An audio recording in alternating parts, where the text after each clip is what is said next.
Mayor, hindi siya sa shock. So, we'll say nga, plus a surprise for those reasons nga, really nakapagparelak as city mayor. Pero, unsay mga plan? Yes. Aside from Ozang.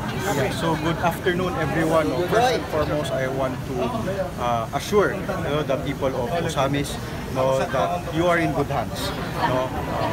The City Council, with Vice Mayor Bibi Neri and all the councilors, they will still be part of the team. They will still be working hard to provide appropriate legislative measures para sa Tuang Syudad. And they will have a strong partner and equally capable Mayor manning the executive department in the form of our city administrator. Now he will be vying, who will be taking up the helm as mayor of the city. So they have the right ability, they have the right kakugi, So walay ikabalata dapat ang mga position. Yes. Mayor, ito ba ang consultation? Yeah, it was taon-taon po yun, but it was only very recently decided.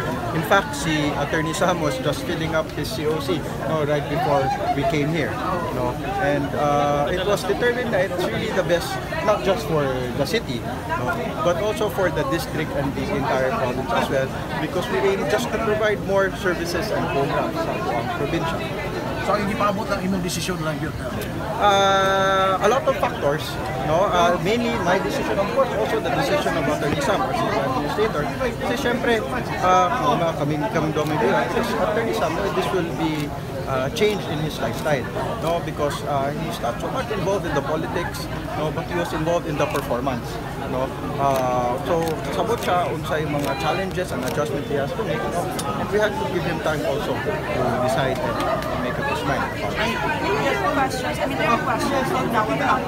Are you returning to private life or to another position to pursue? With the support of the people, and we're confident if the entire Ascenso Misamis Occidental constituency will provide me with their support as well. We are also vying to serve as an additional representative for the province of Misamis Occidental through the party list group of our local political party.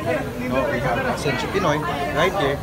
Muni ang atuang local political party where ang mga officials, elected officials of Ascenso Misamis Occidental are a part of. And as our local political party, atuang natin local congressman, they are part of Lakas and MP. Si Kong Andrew sa Lakas and si Kong Jason sa MP. So since they're not part of our local political party is entitled to additional representation through the party list. So muna yun po, with the support of the entire Ascenso Misamis constituency, I will be able to continue serving now not just the city of Osamis, but as well as the entire district and the entire province, and even outside the province. Target na pag-press, not just Ascenso Misamis Occidental, Ascenso bawat Pilipino to Ascenso Pinoy. So bukang kalambuan sa Misamis Occidental sa panahon na sa Yes, so that's what we aim for, definitely. Because karon nakita na natong kalambuan with 2 congressmen. How much more if tulong ang atong congressman?